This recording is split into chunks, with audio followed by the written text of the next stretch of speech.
noite a todos.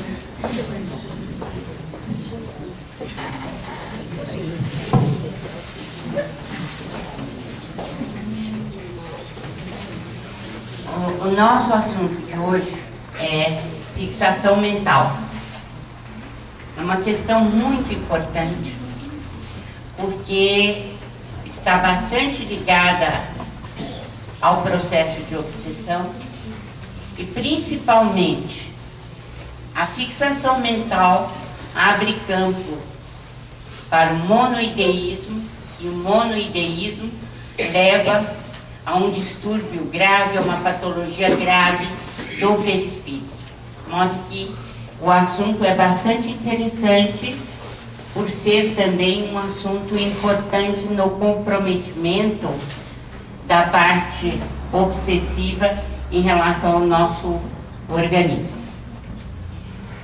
Então, a fixação mental é a aderência do pensamento a um objeto, ser ou coisa, impedindo-lhe o fluxo normal e cristalizando-o de maneira que se lhe obsta qualquer modificação.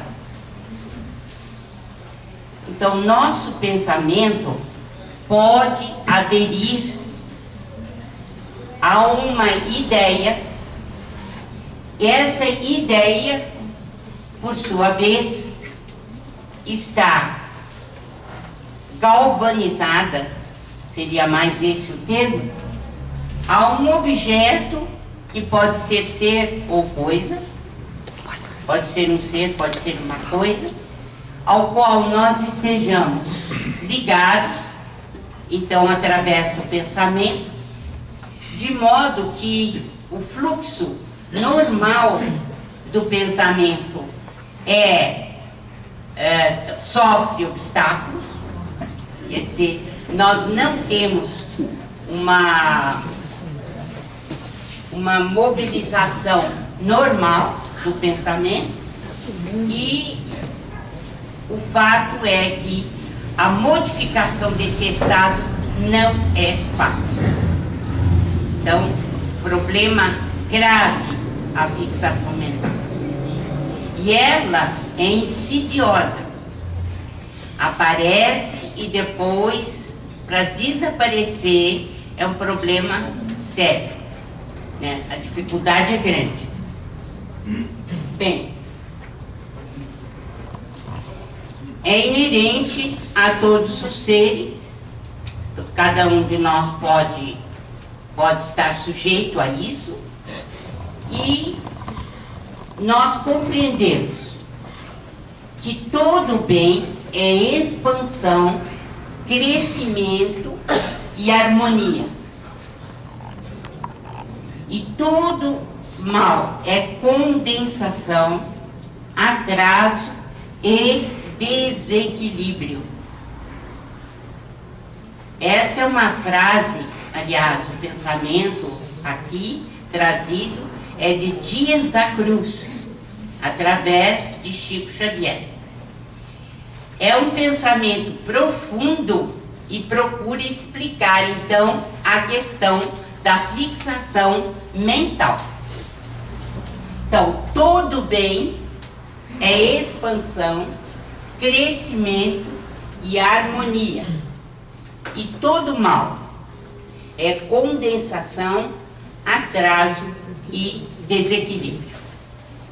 Nós temos que ter sempre presente esta lembrança do Dias da Cruz. O bem expande, o bem nos coloca livres no tempo e no espaço, ao passo que o mal nos enquista, faz com que voltemos para dentro, nos condensemos, não há expansão, e então partimos para o atraso e desequilíbrio.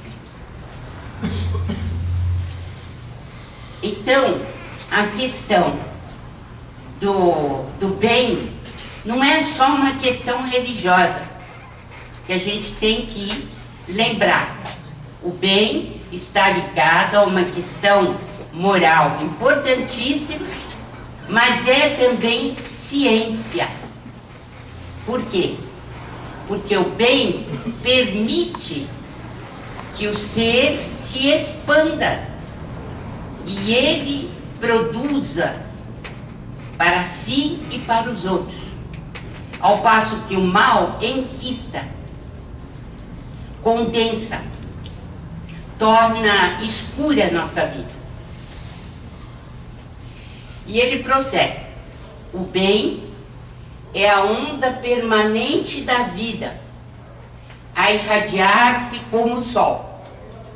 E o mal pode ser considerado como sendo a mesma onda a enovelar-se sobre si mesma, gerando a treva enquistada. Essas definições são importantes, como eu disse, para que a gente tenha certeza de que existe ciência por trás dessa definição. A expansão de ondas e o enquistamento dessas ondas, nós aprenderemos melhor quando pudermos medir o pensamento, porque é matéria. Então nós vamos ver isso na prática. Uma pessoa agindo no bem e a outra agindo no mal, e qual a trajetória dessas partículas mentais e o que é que elas produzem em nós. Isso parece utopia agora, mas não será. Nós teremos aparelhos para medir a nossa expansão ou o nosso retraimento, a nossa liberdade de expressão e o nosso enquistamento. Tudo isso, com o tempo, nós vamos poder fazer. A treva enquistada é uma realidade.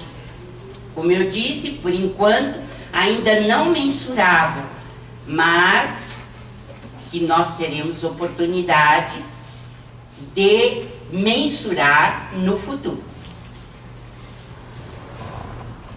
Então, quais são as construções negativas da alma?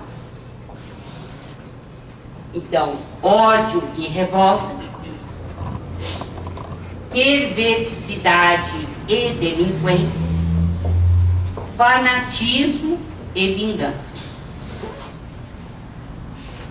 São atrasos da alma, enquistamento da alma, nas trevas.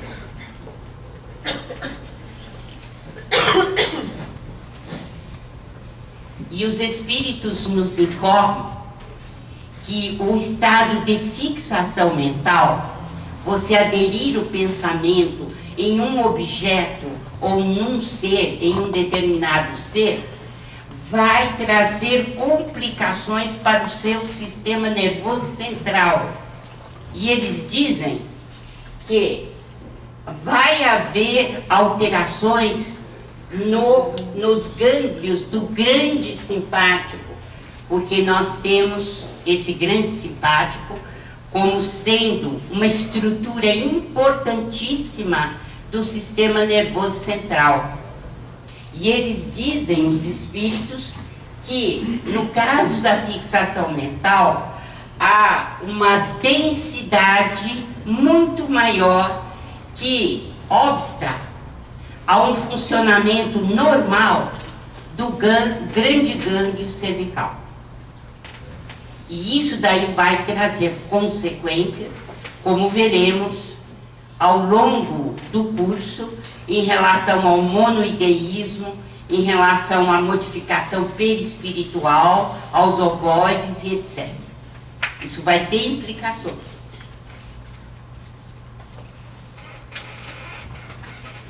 Então, a fixação mental leva à estagnação da vida mental no tempo.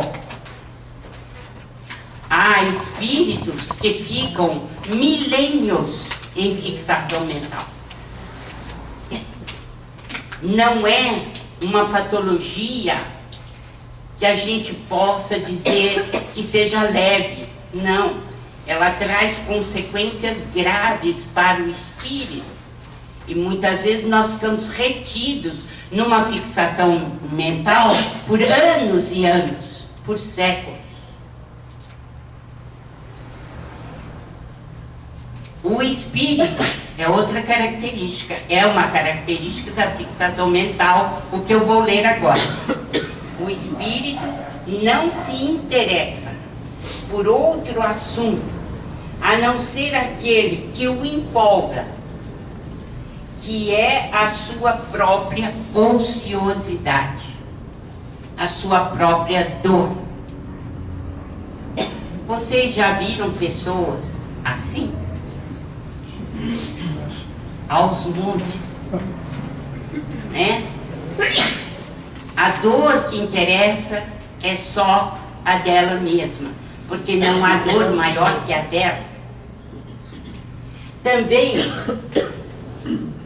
não adianta fazer nada, melhor é ficar na ociosidade, sem fazer nada, porque afinal de contas você tem que contemplar a sua própria fixação. Você fica no emaranhado, na teia dos pensamentos que você cria. E, portanto, fica sem fazer nada. Porque você se compraz, infelizmente, em tecer a sua própria teia e nela se fixar. Porque não existe dor maior que a minha. Porque ninguém é capaz de trazer nenhum benefício para mim. Porque eu sou o dono ou a dona do universo. A fixação é isso. Infelizmente. Bem, então nós ficamos com a nossa vida mental estagnada no tempo. Nós não saímos. Muitos dos nossos irmãos que renascem e têm problemas na esfera das psicoses estão assim porque estão fixados. E a única maneira que eles têm de viver a própria fixação é na psicose produzida por eles, né? Infelizmente.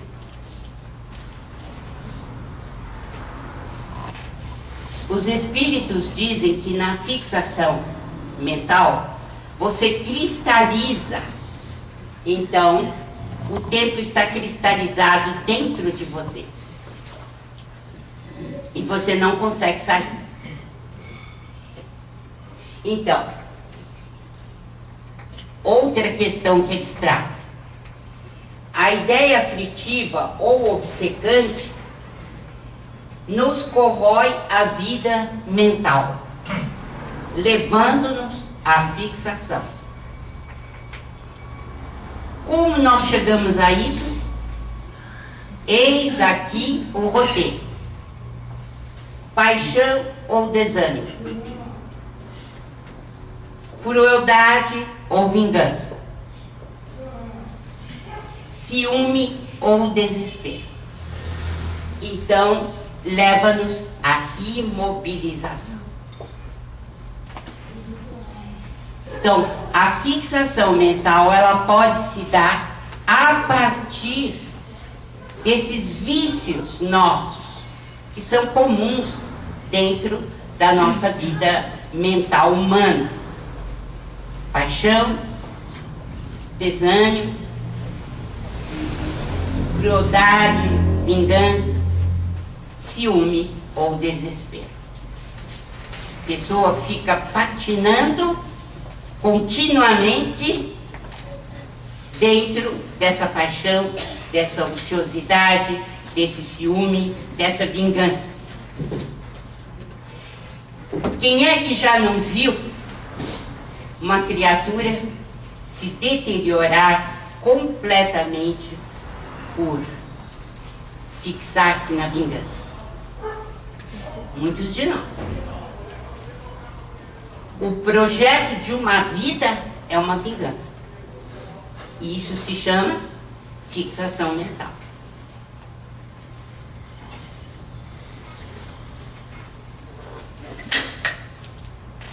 A reencarnação pura, ela é uma estação de cura. Às vezes, diz Emmanuel, para você se curar de um problema, você precisa ter várias estações de cura, não uma só. Precisa vir várias encarnações para se libertar de um problema. E às vezes nós pensamos que uma encarnação é suficiente para nos libertarmos. Não é. Não é em muitos casos. Então, nós vemos aqui perturbações congênitas da mente são fixações que a antecederam na volta ao mundo. Então, muitas vezes, nós já renascemos perturbados. E essas perturbações, diz aqui embaixo, muito claramente, só as lutas na carne fazem a extroversão, a cura das psicoses. Então, as fixações mentais estão na base de muita psicose. Então, psicólogos, psiquiatras deveriam prestar mais atenção na fixação mental, porque essa fixação mental vem de vidas anteriores e principalmente ela foi acionada em maior grau no período entre vidas. E quando renascemos, já trazemos a psicose. Nem poderia ser diferente, porque a adesão contínua com patinação constante na fixação, é claro que vai levar a uma modificação da vida mental. E essa modificação é absolutamente patológica. Precisa ser consertada. E onde é que nós consertamos os erros? Só tem um lugar: a carne. É na luta terrena que nós consertamos os desastres. Mas como eu disse, lembrando Emmanuel, podemos ter uma estação, 2 estações, 3 ou mais estações de cura para tratar de um problema para os outros. Então, nós vamos prestar bem atenção. Muitas vezes nós temos na família casos graves de psicose. Nós devemos levantar a mão para o céu. Por quê? É uma estação de cura, por mais dolorosa que seja. Mas é preferível que o ser amado já esteja na terra, tentando se recuperar, do que no período entre vidas, em que não há essa possibilidade. Nós podemos aprender muito no mundo espiritual, mas infelizmente o Novos Fora Zero é aqui. Aqui que nós retemperamos o nosso espírito.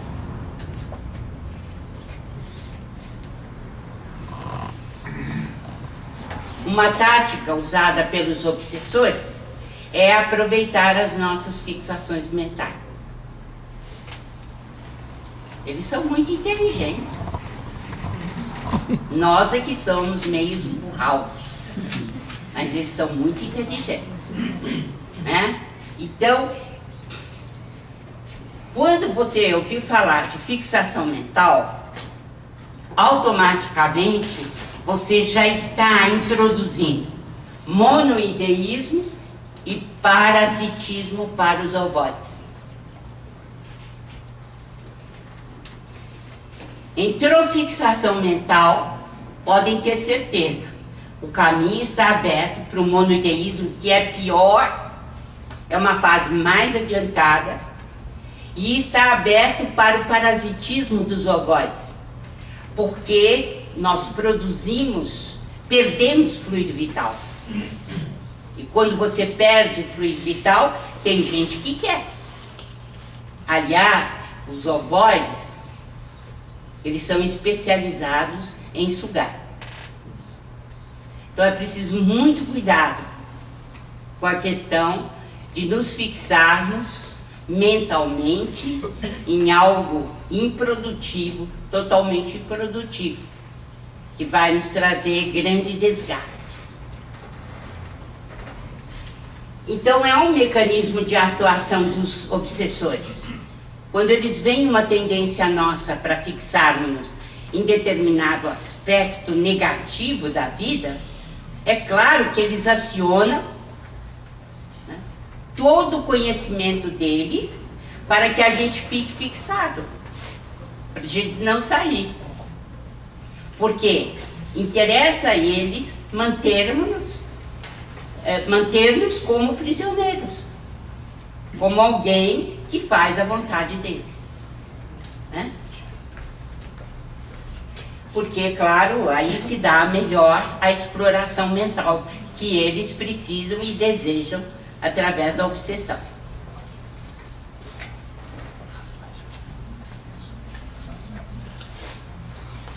Um exemplo que eu cito no livro, no capítulo da fixação mental, é o caso de Antônio Olímpio e o filho Luiz. O Antônio Olímpio foi resgatado no mundo espiritual numa situação bastante difícil. O seu perispírito, no que tange a sua apresentação, estava disforme na face. E ele apresentava um grande abatimento e, sobretudo, uma fixação mental muito poderosa. O que aconteceu com o Antônio Olímpio? Ele e mais 2 irmãos, Clarindo e Leonel, receberam uma herança. A herança era uma grande fazenda. Foi tomando corpo, na ideia do Antônio Olímpio, de tomar a fazenda inteira para ele e ser o único herdeiro. Ele tramou, então, um passeio de barco na hora crepuscular. Foi com os 2 irmãos para esse passeio de barco e, ao chegar na parte mais profunda do lago, ele virou o barco e saiu nadando para a margem. E deixou os 2 irmãos esperneando e morrendo afogados. A polícia deu como um acidente.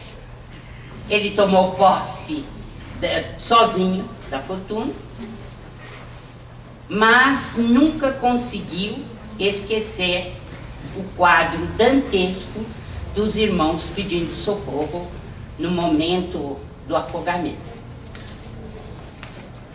E o fato é que ele não conseguiu ser feliz de maneira nenhuma, embora nadando em dinheiro. E também houve um fato muito lamentável. A sua esposa, como que hipnotizada, entrou pelo lago afora e morreu afogada, sob a hipnose dos seus 2 irmãos desencarnados, que tinham ódio mortal dele. E ele perdeu a companheira, né, nesse movimento. O fato é que ele desencarnou num estado péssimo, horrível. Não conseguiu sair da zona das dimensões inferiores e praticamente ele estava fixado somente no passeio do barco, no crepúsculo, nas vozes dos irmãos e etc. E isso tudo porque Clarindo e Leonel fizeram um curso de vingadores que existe no mundo espiritual, para aprender como é que eles tinham que fazer para detonar o Antônio Olímpio. E o fato é que os dois se tornaram dois hipnotizadores de mão cheia, né? E foram eles que conseguiram a desencarnação da esposa do Antônio Olímpio, né? Mas o que é pior ainda, né? Eles deram uma aula para o André Luiz de hipnose. Então vale a pena vocês lerem Ação e Reação. É um livro extraordinário, entre tantos outros do André Luiz, em que há lições sobre o pensamento extraordinárias, ditas, informadas pelo Silas, que é um médico que trabalha com o Druso nesse livro Ação e Reação. Enfim, tem ensinamentos extraordinários. E o André Luiz começa a conversar com os dois hipnotizadores e recebe uma verdadeira aula, né, do que seja hipnose. E aprende mais, né? E aí que está o assunto também desenvolvido no livro A Obsessão de Suas Massas, né? Em que André Luiz pergunta como é que eles levavam a cabo a vingança. Então ele diz que tinha aprendido com os Vingadores que era preciso pegar o desejo central da vítima. Porque você pode ter vários desejos na existência, mas tem um que é o seu central, né? Que galvaniza a sua vontade o tempo todo. Então eles apreendem aquela personalidade e eles passam a agir de maneira a que o desejo central do obsidiado seja colocado para fora o mais explicitamente possível e desenvolvido. Mas o desejo central que os obsessores querem não é um desejo central de fazer o bem para o próximo, né? Não é a parte positiva, benéfica da vida. O que eles procuram detectar? O desejo central nosso na parte negativa. Então, para tomar conta da fazenda do Antônio Olímpio, que é deles e que foi furtada, quem é o herdeiro é o Luiz, é o filho do Antônio Olímpio. E qual era o desejo central do Luiz? É a avareza. Ter cada vez mais e só se conformar quando tiver obtido tudo. E eles não fazem outra coisa senão dar o que ele quer. Por quê? De que maneira?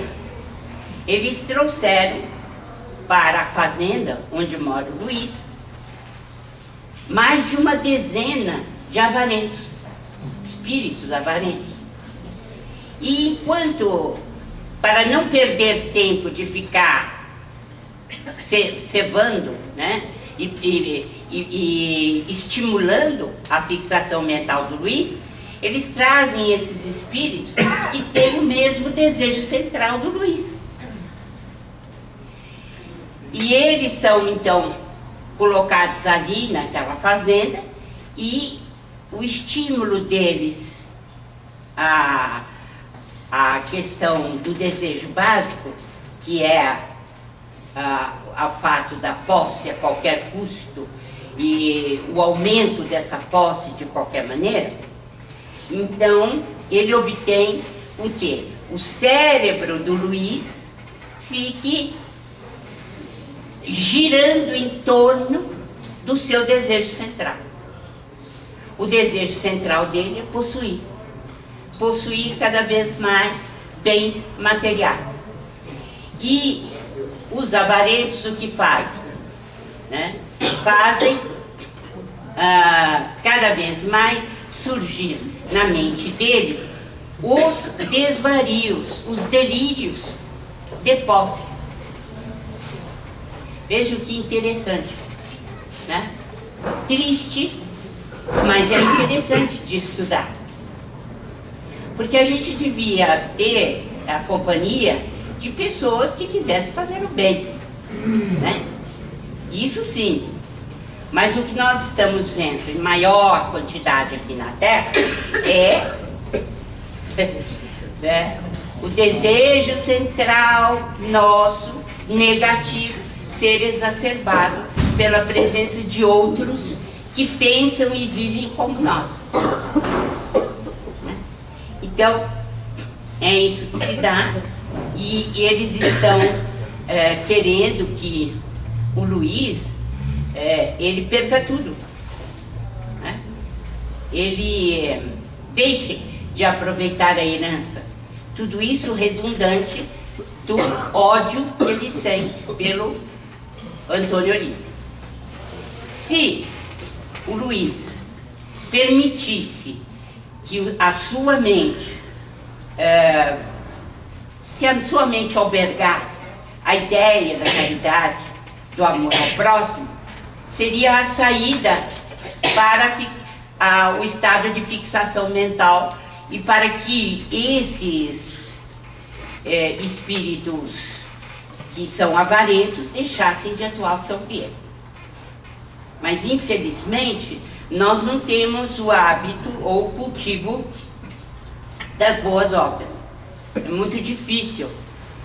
Nós estamos muito ligados realmente à aquisição de bens materiais, mas não fomos alertados para o fato de que precisamos abrir os nossos bens para a comunidade, para que ela não seja egoisticamente somente da nossa família. Infelizmente, isso ainda não existe aqui na Terra. Veja o que diz o Antônio Olímpio de seus momentos entre vidas. Em meu pensamento, vejo apenas o barco no crepúsculo sinistro, ouvindo os brados de minhas vítimas, que soluçavam e gargalhavam estranhamente. Ai de mim! Estou preso à terrível embarcação, sem que me possa desvencilhar. Quem me fará dormir ou morrer? Então, esse é o estado dele quando ele foi encontrado no mundo espiritual e foi levado para receber assistência. Mas nós podemos ter ideia de quantos milhões de espíritos estão nessa situação? Por quê? Porque os erros fazem parte da nossa vida comum, infelizmente, em uma porcentagem muito maior do que os acertos. E a nossa fixação mental vem do fato de que nós precisamos cultivar o bem se quisermos sair da fixação mental. Nós podemos até ficar obsediados para fazer o bem, mas é uma grande coisa, não é? Seria uma grande coisa, né? Mas a fixação mental negativa, ela leva à deterioração muito grave do perispírito, como veremos nas lições adiante, né? Então, na escola de Vingadores, o Clarindo e o Leonel dizem, sim, aprendemos na escola de Vingadores que todos possuímos, além dos desejos imediatistas comuns, em qualquer fase da vida, um desejo central, ou tema básico dos interesses mais íntimos.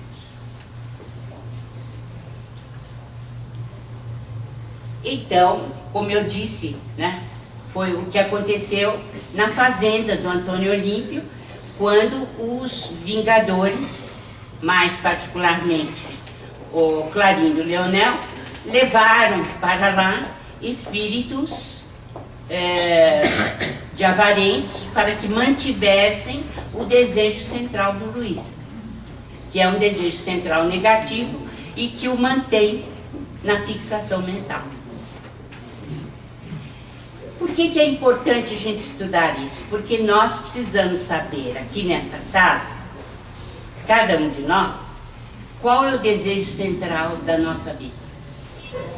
O que é que nós buscamos? Com o que nós estamos comprometidos?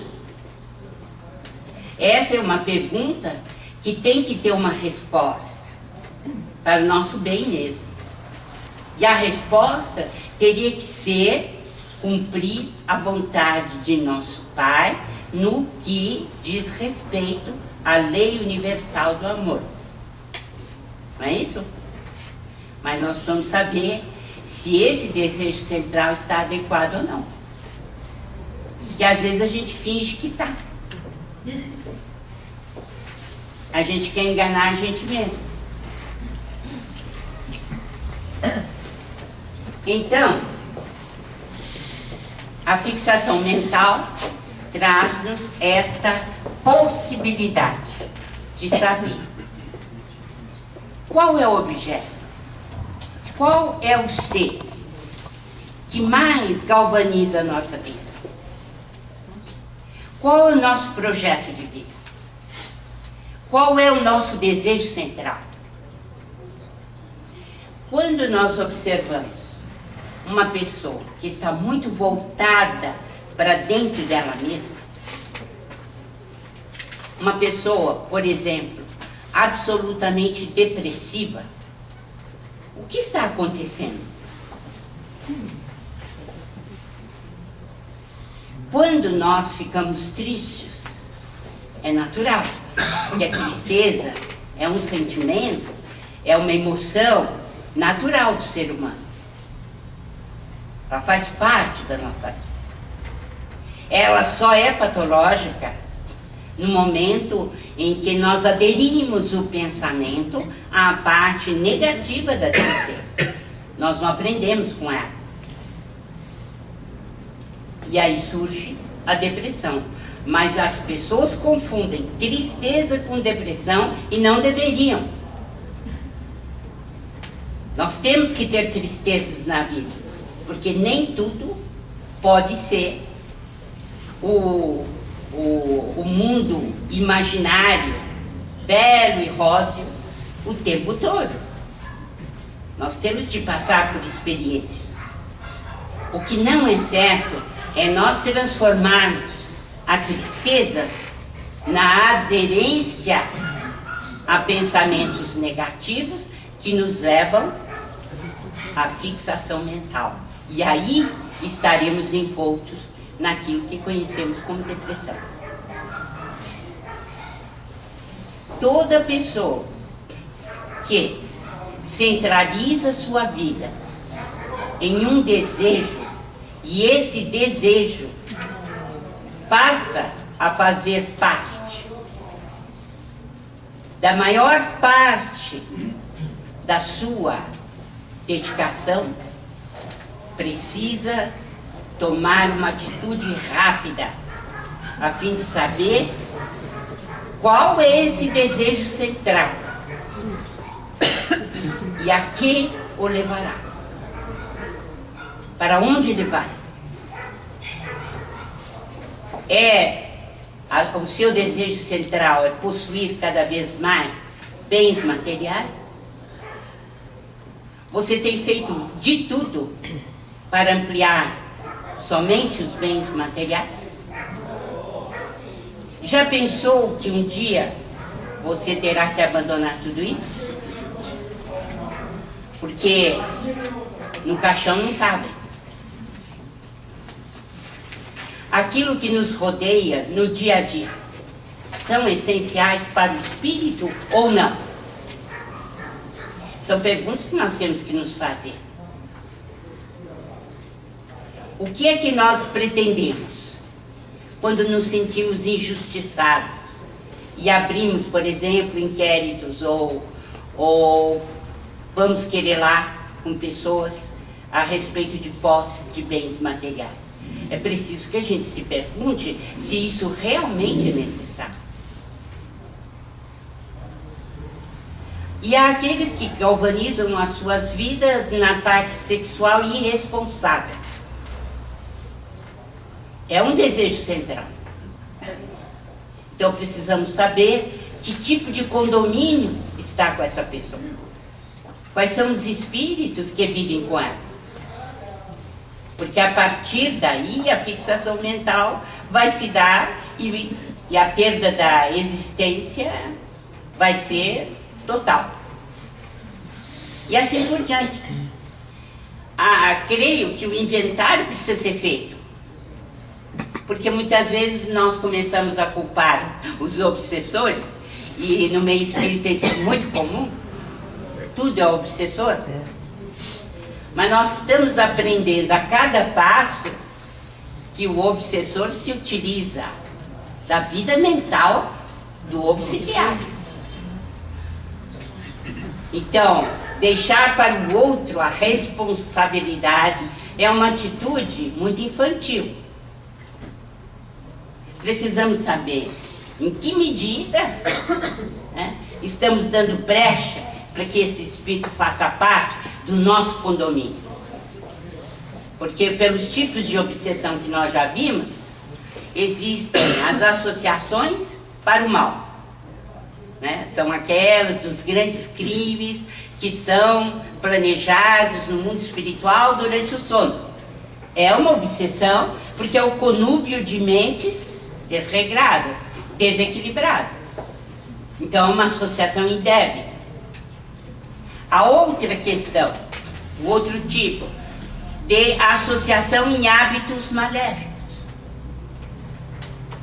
em que nós abrimos brechas para as partes negativas que vão instalar doenças no nosso corpo físico. Muitas vezes não nos damos conta, mas o condomínio espiritual que está conosco, quer dizer, os espíritos que fazem parte conosco do mesmo condomínio, vão nos levar à morte prematura. E o outro tipo de obsessão é aquele da vingança. É o que é mais conhecido normalmente na sociedade, de um espírito que se vinga, obsediando o outro por ações maléficas do passado. Precisamos ver onde é que nós nos inscrevemos nessa questão toda. Qual é o seu desejo central? O que você espera da vida? O que você está fazendo para demonstrar que o seu objetivo é sincero, é honesto, está enquadrado na moral cristã? O que você tem demonstrado na sua vida comum de que o seu objetivo é grandioso? Você está muito voltado para o seu próprio umbigo? O personalismo faz parte da sua vida? Porque o personalismo inferior não deixa de ser uma fixação mental negativa. A pessoa muito centrada em si mesma está fixada simplesmente na vaidade, na sua própria pessoa. E os desastres começam aí. E é claro que o condomínio espiritual que ela tem normalmente como companhia vai exacerbar o seu personalismo inferior. Você admite elogios? Você se compraz com eles? Ou você toma uma atitude positiva de simplicidade perante a vida? Continuam as perguntas, muito mais do que as respostas, porque cada um de nós tem uma resposta para dar. Nós ainda temos alguns minutos. Alguma pergunta em relação a isso? Doutora, no caso, por exemplo, quando a senhora falou da mulher do Antônio Olímpio, que ela foi hipnotizada pelos obsessores e cometeu o suicídio. Como é que fica a condição de responsabilidade dela se ela foi induzida ao suicídio? Então, no suicídio, Maurinho, em caso de hipnose, no suicídio, eles levam muito em consideração a questão da hipnose. Tanto assim que nas mensagens que o Chico recebeu de pessoas que se suicidaram, foi muito levado em conta o problema da hipnose. E por várias vezes, o espírito comunicante diz para sua mãe ou para seu pai o estado em que estava e que cedeu à influência do espírito. Então, há atenuantes. Nós não podemos julgar os suicidas todos iguais. Há atenuantes. Por exemplo, essa senhora que é espiritualizada, entende? E que interferiu, quis ajudar o marido de toda maneira e que de uma certa forma foi penalizada. Mas talvez a penalização que ela sofreu tenha sido para ver se acordava o próprio marido dos seus problemas, né? Então, aqui nesse mundo, nós não podemos julgar as pessoas. Por isso Jesus disse, não julgueis para não serdes julgados. Porque nós não conhecemos, eu tenho repetido isso muitas vezes aqui. Uma coisa é você olhar do alto da montanha e ver tudo, o vale, a extensão. São os espíritos superiores que fazem isso. A outra somos nós, do resto do chão, que não vemos senão o que está contigo, que está junto de nós. Nós não conseguimos ver o panorama todo. Entendeu? E no caso desta senhora, ela foi ao holocausto pelo marido. Provavelmente na tentativa de despertar. Mas ela não foi implicada no suicídio. Ela não foi. Quer dizer, muitas vezes pode o suicida receber assistência e tudo. É como se fosse um assassinato. Que bom. Obrigada. Alguém levantou a mão? São duas perguntas, na verdade. Uma é, eu queria que você explicasse qual a importância do passe, do magnetismo, no tratamento de um quadro depressivo com fixação mental. E a segunda é com relação ao transtorno bipolar. Como que isso pode ser enquadrado no caso também de acontecimentos de vida passada e fixação? O passe, como o próprio Kardec já alertava em relação à arte de curar, e ele falou muito sobre isso em A Gênese e na Revista Espírita, o fato de você utilizar o passe, você está chegando em estruturas que você não tem condições de chegar através do remédio alopático ou homeopático. Então, há casos que você precisa instituir uma terapêutica mista, em que é bem-vindo o tratamento alopático, até homeopático, mas também o passe, porque você atinge a estrutura perispiritual através do passe. Coisa que é mais difícil, por exemplo, para o remédio alopático. O homeopático não, tem já uma ação sobre o perispírito, mas não tão profunda quanto o passe, né? Então, se um conselho eu posso dar, é que se utilize as 3 artes de curar, né? E psicológica também, aí já iríamos mais para o campo mental também, né? Porque a obsessão não é uma coisa simples, e a depressão muito menos.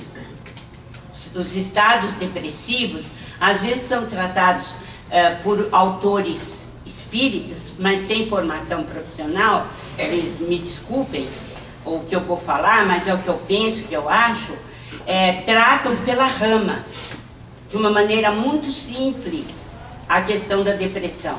Mas ela não é simples quanto parece, porque as ideias obsessivas, as ideias recorrentes de suicídio são muito comuns na depressão. Então, eu não creio que os espíritas façam um grande trabalho dizendo que o passe cura a depressão. É um engano. Nós não podemos oferecer charlatanismo para o público. Nós temos que dizer que o passe deve ser considerado como terapêutica complementar espírita. Isso sim, né? Mas estar sempre alerta, porque há uma tendência suicida grave no depressivo. E não pode ser tratado dessa maneira, simplificando tudo, porque não é simples, né? E a outra pergunta? Era quanto ao transtorno bipolar. Pois é, falam tanto do transtorno bipolar e a mediunidade, etc. Nós estamos vendo aqui que a questão da fixação mental, que se manifesta no período entre vidas, né? Quando nós renascemos, nós jogamos para o corpo isso, né? E o transtorno bipolar é visto como um transtorno mental. E esse transtorno mental pode estar ligado, sim, né, a fixações mentais do passado. Então, também não creio que seja uma atitude correta o movimento espírita tratar de uma maneira muito leve essa questão. Nós temos que levar o paciente ao psiquiatra, ele tem que ser tratado, ele tem que ser tratado também do ponto de vista psicológico e da terapêutica complementar espírita. Mas a análise, se ele deve ou não participar de uma mesa mediúnica, precisa ser muito bem avaliada.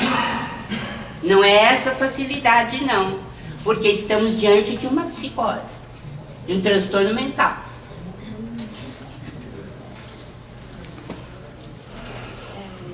Do mesmo jeito que você estava dando o exemplo da mulher, né, por causa desses irmãos, como uma vingança deles mesmo. Até que ponto esses espíritos obsessores têm essa liberdade para conseguir atingir pessoas que estão à nossa volta, filhos, às vezes até animais, parentes, para conseguir se vingar da gente? A vingança, ela nasce do ódio que a gente planta. Ninguém é inocente. O fato de a vida deles ter sido exterminada pelo Antônio Olímpio, e eles eram todas crianças, jovens, uma vida toda ceifada, 2 vidas ceifadas. Então, é muito grave o plantio do ódio. Nós não sabemos aonde nos levarão. Então, a questão que foi aberta aí no caso, né, do ódio, eles têm, por assim dizer, né, como liberdade, cobranças que dizem respeito à vida que eles não tiveram, que foram ceifadas. Ora, eu volto a lembrar a ideia que eu dei para a Aurinha. Uma coisa é você olhar de cima do monte e ver, verificar. A outra é o nosso julgamento aqui embaixo. Se eles puderam entrar na intimidade daquela fazenda, se eles puderam entrar para exigir o que eles não tiveram, isso faz parte da lei que eu desconheço. Então eu não sei julgar. Mas se eles tiveram condições de entrar, permissão de entrar, é porque o conjunto da seiva do ódio levou a isso. Uma coisa é renascer para você tomar conta de determinados bens materiais e ter uma vida inteira pela frente. A outra coisa é você ser ceifado completamente com ódio. É outra coisa. Agora, até que ponto isso irá, como é que vai se desenvolver, eu não sei. Porque isso depende de uma estrutura de julgamento espiritual a qual eu não tenho acesso. Não sei. Mas se isso aconteceu, e acontece há muitos milênios aqui na Terra, é porque o compromisso entre os espíritos é muito mais grave do que nós pensamos. Não adianta ir fazendo o erro e cometendo assassinatos sem consequências. Elas existem.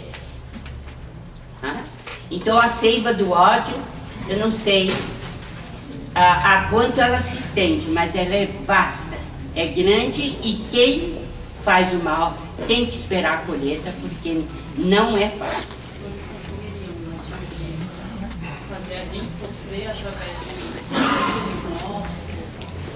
nós? Podemos sofrer através de animais, podemos sofrer através de filhos, de parentes, podemos sofrer de inúmeras maneiras, né? O ódio que se planta é uma dificuldade. Uma vez você detonado o processo, você não segura mais. Você não sabe as consequências. E aí, será que fica conversando? Ai, doutor, tá fora? Está repercutindo aqui. Não dá. Vamos lá. Mais alguma coisa? Como a senhora consideraria o toque, síndrome de pânico e uma segunda colocação? Nós podemos entender magia negra feitiçaria como fixação mental? Eles podem utilizar a fixação mental. Eles podem utilizar. E a questão do toque, qualquer outra coisa, precisaria estudar cada caso. Porque nós não podemos generalizar, né? Então o terapeuta tem que olhar cada caso e ver como isso se processa. Se no campo espiritual existe isso, o ódio, o cultivo do ódio, a vingança, tudo sem um controle de algo superior, de Jesus Cristo, então no campo material, isso que essa novela está apresentando agora, que para mim é condenável, atitude daquela menina que está daquela vingança, abrindo mão até da vida dela e tudo, é permitido, porque se os espíritos que já estão do outro lado, que a meu ver já tem que ter, não sei se estou falando certo, um certo controle da vida, né, desses sentimentos de ódio, de vingança, fazem isso, então no campo material que nós somos mais vulneráveis, mais de errar e tudo, é permissível. Só que, neste caso material, esse ódio, essa vingança, essa fixação mental que ela tem, passa para o campo patológico, né? Passa para a psicopatia e tem o seu tratamento. E no campo espiritual? Não existe? Bem, o autor da novela, eu não tenho podido acompanhar tudo, mas quem assiste até noticiário sabe do que está ocorrendo, né? Então, o autor, ele vai responder muito conforme a direção que ele der a essa novela.